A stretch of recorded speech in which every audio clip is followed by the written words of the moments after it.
Selles videos räägin sulle kõige olulisemast teemast keemiline reaktsioon. Keemiline reaktsioon tähendab siis mingisugust protsessi, kus ühtedest ainetest tekivad uued ained. Need ained, mis kirjutatakse keemilise reaktsiooni võrrandis sellest noolekesest vasakule poole, neid nimetatakse lähteaineteks, ja need, mis kirjutatakse noolekesest teisele poole, neid nimetatakse saaduseks. Siinpool on lähteained ja siinpool on saadused. Neid võib olla ka mitu. Praegu selle esimese näite puhul on siin üks saadus, aga võib olla ka mitu. Et alati reaktsiooni võrrandis vasakule poole kirjutatakse lähteained, paremale saadused, ehk siis need asjad, mis saadakse.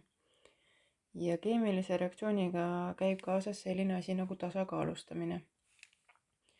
Mul on siia pandud kõrvale sellised nagu kangkaalud ja praegu sa näed, et vasakul pool reaktsiooni võrrandis on üks süsinik ja kaks O-d.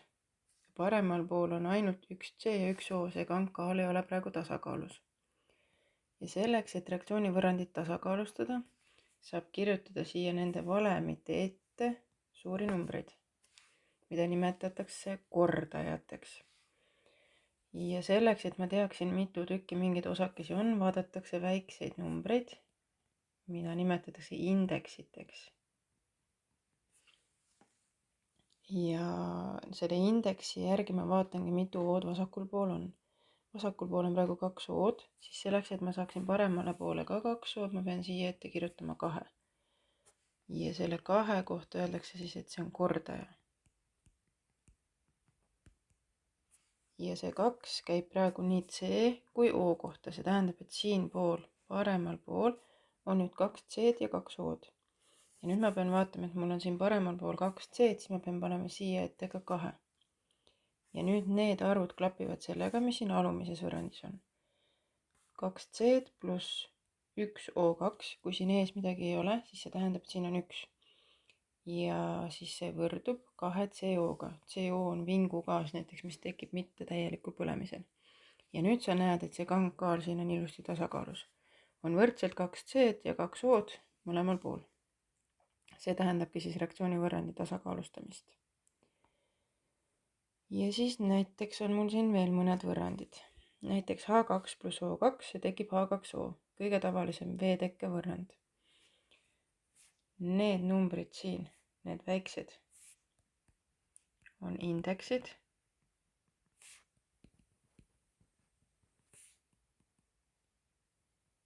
Ja meil on vaja saada siia ette suured numbrid ehk kordajad. O-sid on siin vasakul pool 2 tükki. Paremal pool, kui mitte midagi kirjas ei ole, siis on seal 1. Mul on vaja paremale poole ka 2 tükki saada, järelikult ma pean seda ühendit korrutama 2-ga. Nüüd on mul siin 2 korda 1 O-d ehk 2 O-d. Aga H-sid on mul siin nii 4, 2 korda 2 on 4, et ma saaksin siia vasakule poole ka 4, ma pean siia ette 2 panema, sest 2 korda 2 on jälle 4. Nüüd on asi võrdne. Ehk reaktsiooni võrrand on tasakaalus. Siis vaatame neid rohelisega reaktsiooni võrrandeid siin. Lähen korra tagasi, et need suured numbrid on kordajad. Neid sõnu sa pead teadma. Pead teadma, mida tähendab kordaja, pead teadma, mida tähendab indeks. Järgmine võrrand, liitium pluss O2 tekib liitium 2O ja meil on vaja võrrand tasakaalu saada. Vaatan, vasakul pool on mul 2 O-d, paremal pool on 1. Selle ühe võid täiesti vabalt endale sinna kirjutada. Selleks, et ma saaksin siia poole ka 2 O-d, pean siia ette 2 kirjutama. Nüüd on mul liitiumid siin 2 korda 2 on 4. Kui siin midagi kirjas ei ole, on 1. Järelikult panen 4 ette ja 4 korda 1 ongi 4. Kaltsium pluss O2 tekib kaltsium O. O-sid jälle 2 tükki, teisel pool on nii kaltsiumid kui O-d 1. Järelikult pean siia ette kirjutama suure 2. Ja kaltsiumi ette ka. Nüüd on võrrand tasakaalus. Magneesium pluss O2 tekib magneesium O.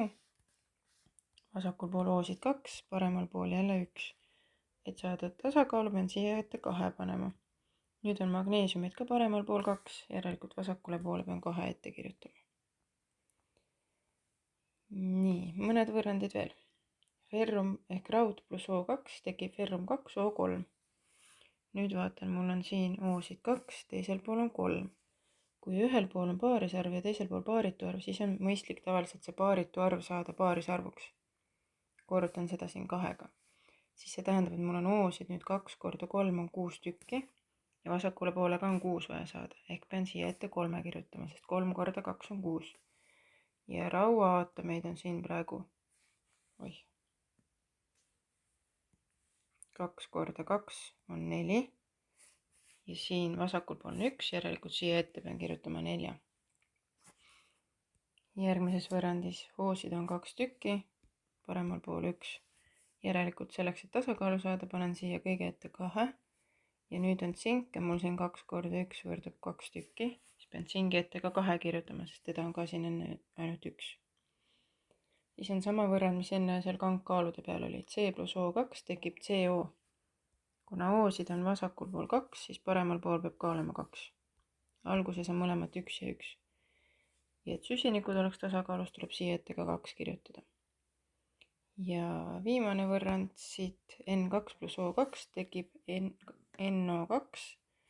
Nüüd vaatan, lämmastik on mul siin 2 tükki, teisel pool on 1. Selleks, et võrdseks saada, pean siia ette 2 panema. Ja nüüd vaatan, mitu ood mul siin on. 2 korda 2 on 4 hapnikku. Selleks, et saada siia ka 4, korrutan 2-ga läbi. Pead alati jälgima, et oleks siin lähteainete pool ja saaduste pool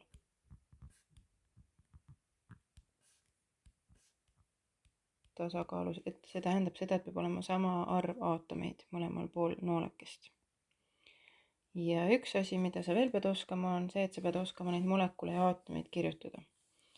Kui indeksit ei ole, on tegemist aatomiga ja kui indeks on, näiteks indeks 2, siis on tegemist molekuliga.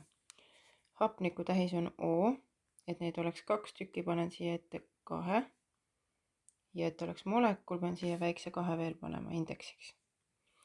1 hapniku molekul, 1 O2. Number 1 võib jätta ka kirjutamata, aga ei pea, sa võid selle rahulikult kirjutada.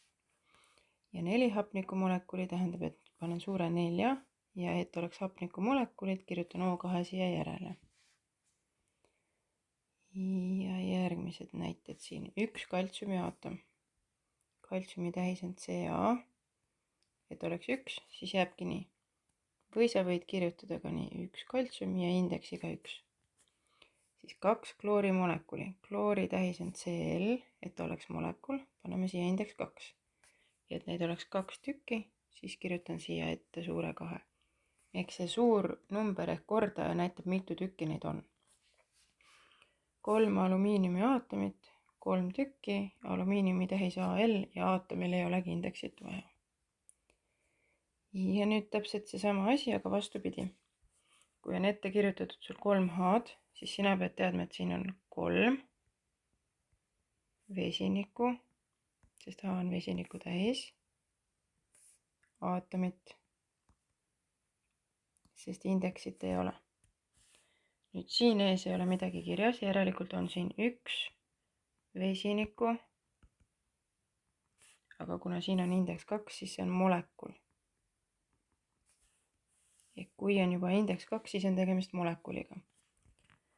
Järgmises on suur number 3 siin ees, see tähendab, need on 3 tükki, 3 vesiniku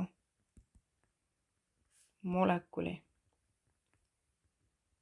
kuna siin on indeks 2. H2O on veemolekul ja kuna siin ees numbrit ei ole, siis siin on 1 veemolekul. Ja viimane, siin on ees suur number 4, järelikult neid on 4 tükki, 4 veemolekuli.